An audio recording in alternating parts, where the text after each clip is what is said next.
आजपासून आरटी प्रवेश प्रक्रिया सुरू। राज्यभरात 10 लाख जागांवरती प्रवेश दिले जातील। ऑनलाईन नोंदणीला सुरुवात। मुंबईचं विमानतळ 9 मेला 6 तास बंद असेल। मान्सूनच्या पार्श्वभूमीवर देखभालीसाठी निर्णय। सकाळी 11 ते संध्याकाळी 5 वाजेपर्यंत मुंबई विमानतळावरील विमानसेवा पूर्णतः बंद। कोस्टल रोडवरनं आता थेट वांद्रेपर्यंत जाता येणार। कोस्टल रोड वरळी सागरी सेतू मार्ग जोडले जातील। दोनही सागरी सेतू जोडण्यासाठी महत्त्वाचे असलेले गर्डर टाकण्याचं काम लवकरच हाती घेण्यात येईल। मध्य रेल्वेकडनं उन्हाळी काळासाठी 92 विशेष मेल एक्सप्रेस फेऱ्या चालवण्याचा निर्णय। सीएसएमटी ते काशी, महू, गोरखपूर, आसनसोल आणि लोकमान्य टिळक टर्मिनस ते समस्तीपूर या मार्गावरती विशेष फेऱ्या धावतील। उन्हाळी सुट्टीसाठी प्रवाशांची एसटीला पसंती। मुंबई सेंट्रल, परळ, कुर्ला, पनवेल, उरण या आगारांमधनं सरासरी 50,000 प्रवाशांचा एसटीतनं प्रवास। पुण्यावर दुष्काळाचं तीव्र सावट। पुणे शहराला जेमतेम 45 दिवस पुरेल इतकाच पाणीसाठा। पिण्याच्या पाण्याचा पुरवठा करणाऱ्या खडकवासला प्रकल्पातल्या 4 धरणांमध्ये सध्या 10.22 टीएमसी इतका कमी पाणीसाठा आहे। पुणे जिल्ह्यातील एकूण 10 तालुक्यांमध्ये पाणी टंचाई। दुष्काळग्रस्त तालुक्यांमध्ये 148 पेक्षा जास्त टँकर्सनं पाणी पुरवठा सुरू। जिल्ह्यातल्या अनेक नद्या सध्या कोरड्या आहेत। धारावी, वांद्रे आणि माहीममध्ये 18 आणि 19 तारखेला पाणी पुरवठा बंद।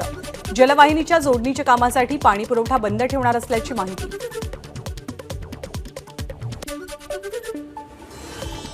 वाशिम जिल्ह्यात पुन्हा एकदा अवकाळी पावसाची हजेरी। कारंजा आणि मानोरा तालुक्यातल्या काही भागात जोरदार पाऊस। रत्नागिरीमध्ये वादळी वाऱ्यासह जोरदार पाऊस। पावसामुळे बागायतदार शेतकऱ्यांची चिंता वाढली तर वातावरणात गारवा निर्माण झाल्यामुळे नागरिकांना दिलासा। अकोल्यातही पुन्हा एकदा अवकाळी पाऊस। 3 ते 4 दिवसांपूर्वी झालेल्या पावसामुळे शेतकऱ्यांचं मोठं नुकसान। आताही झालेल्या पावसाचा शेती पिकाला फटका। अमरावतीमध्ये अवकाळी पाऊस। उन्हापासून हैराण असलेल्या नागरिकांना काही अंशी दिलासा। उत्तर पुणे जिल्ह्यातील ग्रामीण भागात अवकाळी पाऊस। खेड तालुक्यातल्या दावडी, निमगाव, चिंचोशी, शेलपिंपळगाव या परिसरात अवकाळी पावसाची हजेरी। रायगडमधल्या माणगाव तालुक्यात अवकाळी पाऊस। पावसामुळे आंबा पिकाचं मोठं नुकसान। आंबा उत्पादक शेतकरी चिंतेत।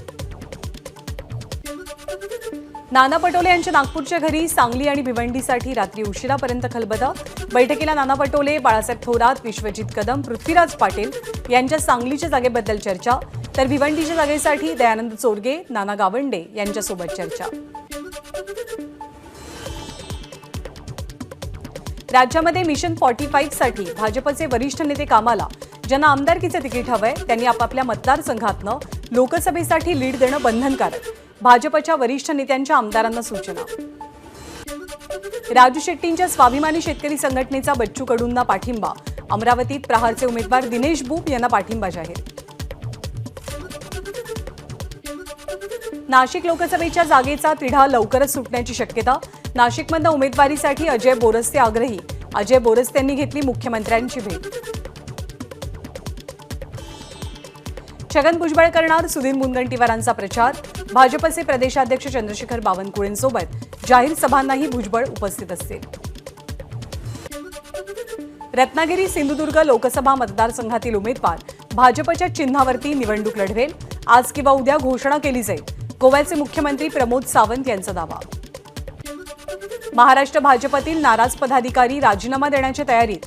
अहमदनगरच्या शेवगावमधील 100 कार्यकर्ते आणि पदाधिकारी सामूहिक राजीनामे देणार। फडणवीसांनी आमदारकीची ऑफर दिली तरीही रणजितसिंह निंबाळकर यांचा उमेदवारी अर्ज दाखल करण्यासाठी जाणार नाही। कार्यकर्त्यांच्या बैठकीनंतर उत्तम जानकर यांची भूमिका स्पष्ट। राष्ट्रवादी काँग्रेस पक्षाकडनं पुन्हा एकदा दैनिकांमधनं निवेदन प्रसिद्ध। दैनिकांमध्ये योग्यरित्या निवेदन दिलं नसल्याची राष्ट्रवादी काँग्रेस शरदचंद्र पवार पक्षाकडनं सुप्रीम कोर्टाकडे तक्रार। त्यानंतर आज पुन्हा एकदा राष्ट्रवादी काँग्रेस पक्षाकडनं दैनिकांमध्ये निवेदन प्रसिद्ध झालंय। कोल्हापूरमध्ये महाविकास आघाडीचे उमेदवार शाहू महाराज आज उमेदवारी अर्ज दाखल करतील। यावेळी महाविकास आघाडीकडनं जोरदार शक्ती प्रदर्शन केलं जाईल। दसरा चौकात रॅलीचंही आयोजन केलं गेलंय। भाजपचे सोलापूरचे लोकसभेचे उमेदवार राम सातपुते आणि माढ्याचे उमेदवार रणजितसिंह नाईक निंबाळकर आज उमेदवारी अर्ज भरणार। देवेंद्र फडणवीसांच्या उपस्थितीत जोरदार शक्ती प्रदर्शन। माढा लोकसभा मतदारसंघातील महाविकास आघाडीचे उमेदवार धैर्यशील मोहिते पाटील आज आपला उमेदवारी अर्ज भरतील। मोजक्या पदाधिकाऱ्यांच्या उपस्थितीत ते अर्ज दाखल करतील। धाराशिव लोकसभा मतदारसंघाचे महाविकास आघाडीचे उमेदवार ओमराजे निंबाळकर आज आपला उमेदवारी अर्ज दाखल करतील। यावेळी आदित्य ठाकरे, रोहित पवार आणि अमित देशमुख हजर असतील।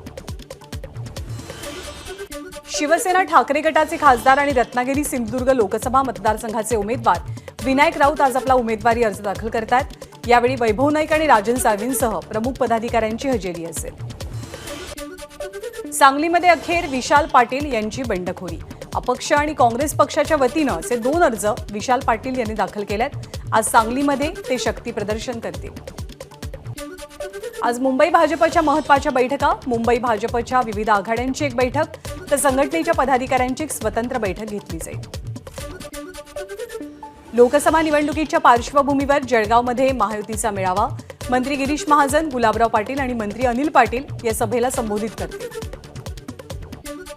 महायुतीचे उमेदवार सुनील मेंढेंच्या प्रचारासाठी उपमुख्यमंत्री देवेंद्र फडणवीस गोंदिया जिल्हा दौऱ्यावर। शहरातील जुन्या टीबी हॉस्पिटलच्या ग्राउंडवरती फडणवीसांची सभा।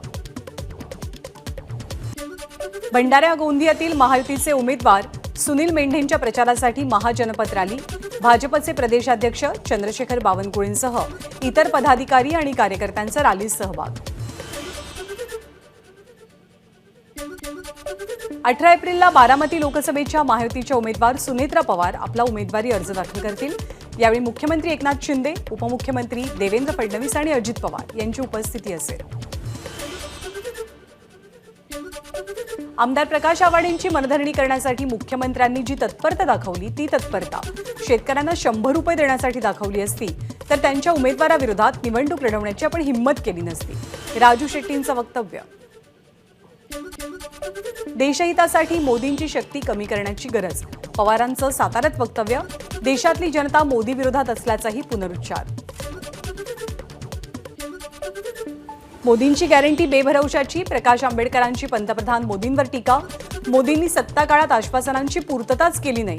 अकोल्यामधल्या राजंद गावात प्रचार सभेदरम्यान प्रकाश आंबेडकरांचं वक्तव्य।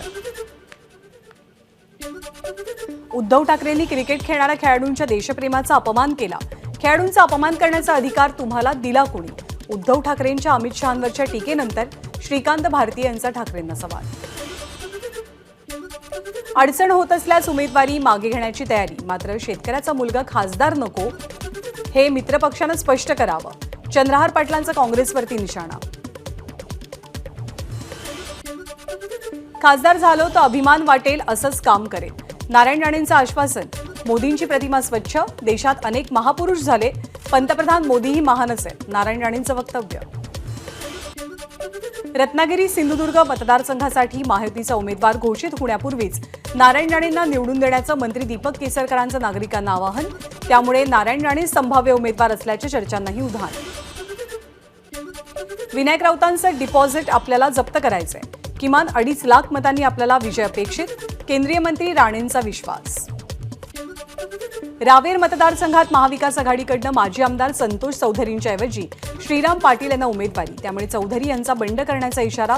24 तारखेला उमेदवारी अर्ज भरणार। राजस्थानातील बसपाचे जसवंत सिंग आणि मनोज कुमार राठोड यांचा शिवसेनेत प्रवेश। मुख्यमंत्री एकनाथ शिंदेंच्या उपस्थितीत पक्षप्रवेश। भिवंडी लोकसभा मतदारसंघात मनसेच्या पाठिंब्यामुळे आगामी निवडणुकीत चित्र बदलेल। महायुतीचे उमेदवार कपिल पाटील यांना विश्वास। 400ची संख्या पार करण्यासाठी कचरा कशाला गोळा करताय? ठाकरे गटाचे नेते भास्कर जाधवांचा भाजपला सवाल। इतर पक्षांना ईडी सीबीआयची भीती दाखवत 400 पार करताय, भाजपचे हे स्वप्न पूर्ण होणार नाही, भास्कर जाधवांचं वक्तव्य। बारामतीच्या लाटे गावात शेतकऱ्याची आत्महत्या। कर्जत जामखेडचे आमदार रोहित पवारांचे वडील राजेंद्र पवारांनी घेतली लाटे कुटुंबियांची सांत्वन भेट।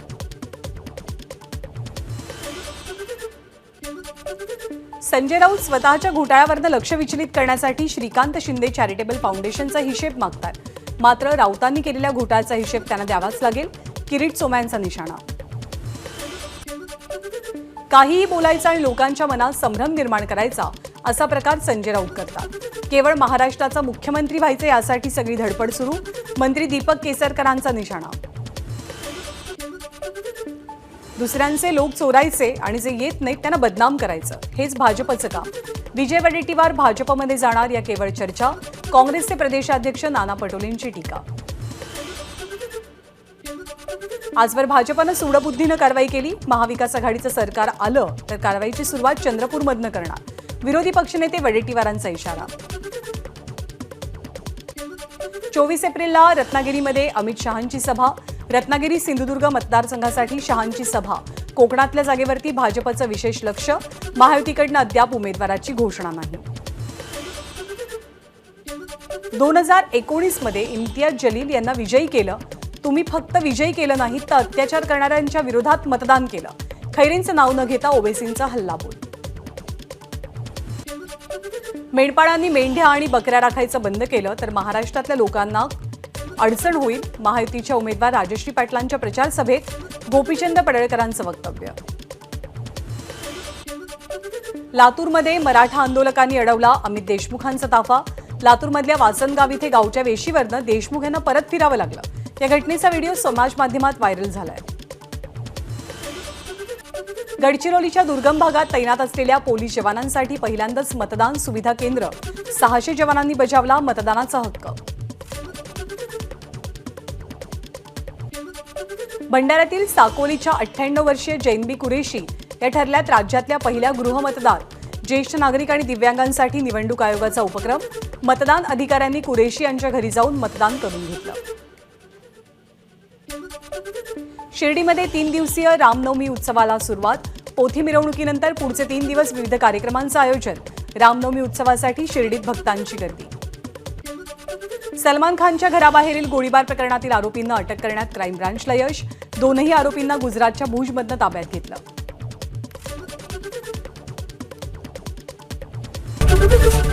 एबीपी माझा, उघडा डोळे बघा नीट.